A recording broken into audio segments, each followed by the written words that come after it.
crazy how we just exist in the universe and I don't know, there's been billions of years of stuff and we just have no clue what happened?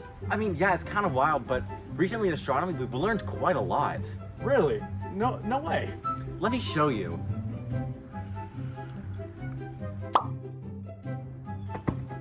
What the heck, man? Where are we? Space, the infinite void that fills everything we know of, home to all that has ever existed. Oh man, that is awesome. How did you do this? Shucks, man. Just with the power of science. Well, what are you gonna show me? Look in the palm of my hand. It's enlarged to be visible, because otherwise it'd be incredibly tiny. But this is a singularity, also known as the primeval atom containing the universe, before the Big Bang. What? I don't really get it. What is that? So realistically, the singularity would contain us too, because we are part of the universe. But this is just a demonstration, however. However, the Big Bang was the creation of the universe. It's the explanation of the start and space of time.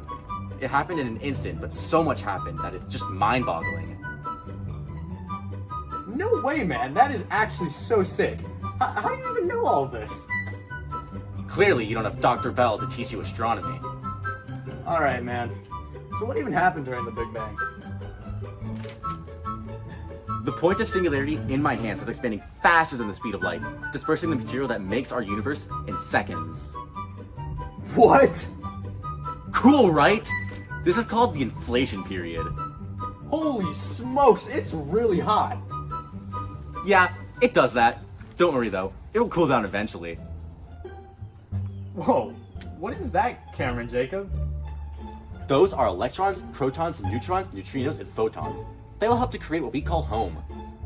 Including Delaware? Of course, including Delaware.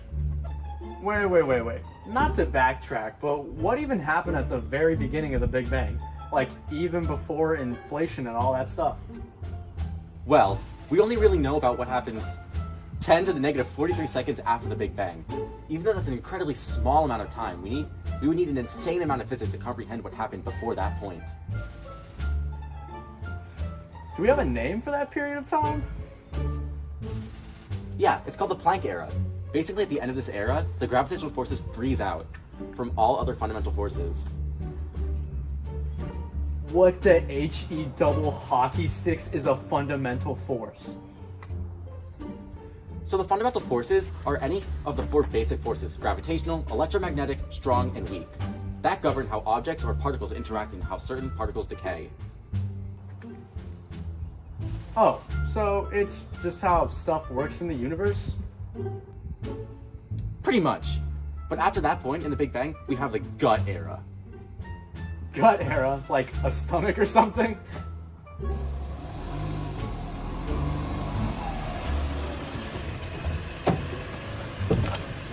Silly, Alvaro. Nothing like a stomach. Actually, the gut era refers to the point after the Big Bang where strong nuclear, weak nuclear, and electromagnetic forces are all unified as one. Your guess was uneducated and simple-minded. Do you know that guy? No, man, but that hurt. I mean, yeah, sorry. But he's totally right. I wonder if he's something like Dr. Bell's best and favorite student. Probably. Well, after the gut era, we have the quark era. Oh! I actually think I know what a quark is. Well, aren't they like subatomic particles that interact by means of the strong force and are believed to be among the fundamental constituents of matter? Good job! That was really good. But yeah, basically during the quark era, all of the elementary particles were in equilibrium with radiation. Oh, so all quarks and such were like in equilibrium. Yeah, basically. Dang, bro, there's a lot of stuff going on. How long has it been ever since the Big Bang actually started? Well, Alvaro, we're going into the lepton era right now with the Big Bang, and let me tell you, it has been only 10 to the negative 4 seconds since the initial expansion. Are you serious?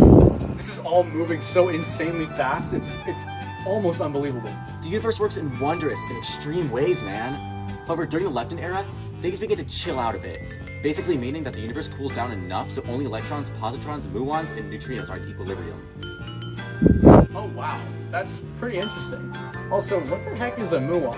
And could you explain again what a neutrino is? Yeah, sure. Dr. Bell?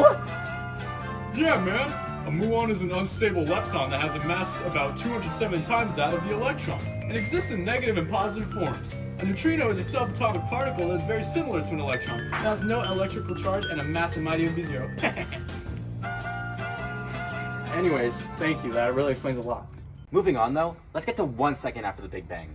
At this point, the universe became transparent to neutrinos. This is what allows us to see the cosmic radiation left behind from the Big Bang in the cosmic background radiation. Oh, that makes a lot of sense, but what is the cosmic background radiation? So 100 seconds after the Big Bang, we have reached the end of the radiation era and the beginning of the matter era, due to photons becoming too low in energy for electron-positron pair reduction. Okay.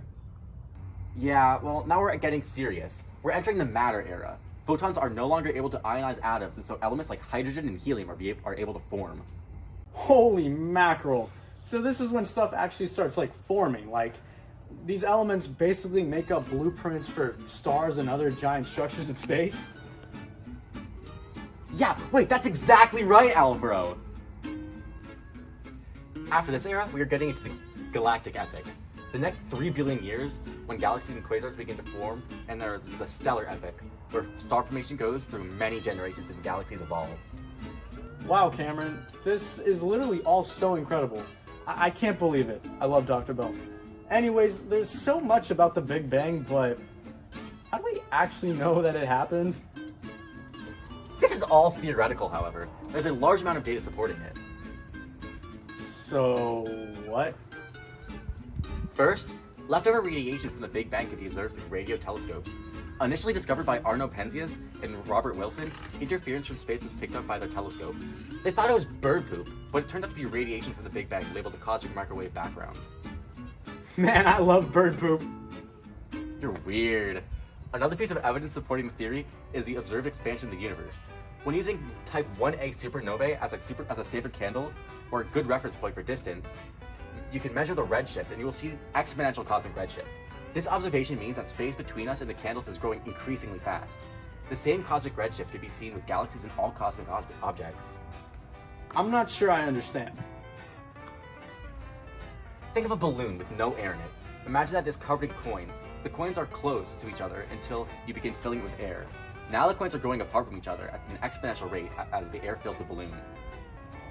Will the universe actually ever stop expanding?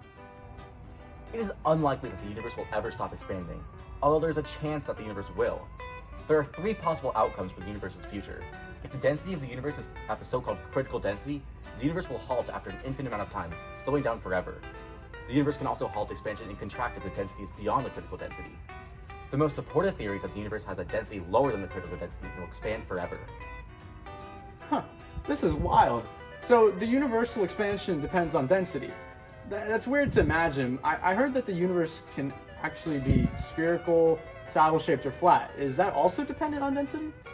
That is exactly right. Whoa, okay, so this is pretty insane evidence. Like, I'm actually a strong believer now too. It's just all insane. But now that we're in space, I'm not gonna lie. I don't know how we get back home. Are you serious? Wait, what is that?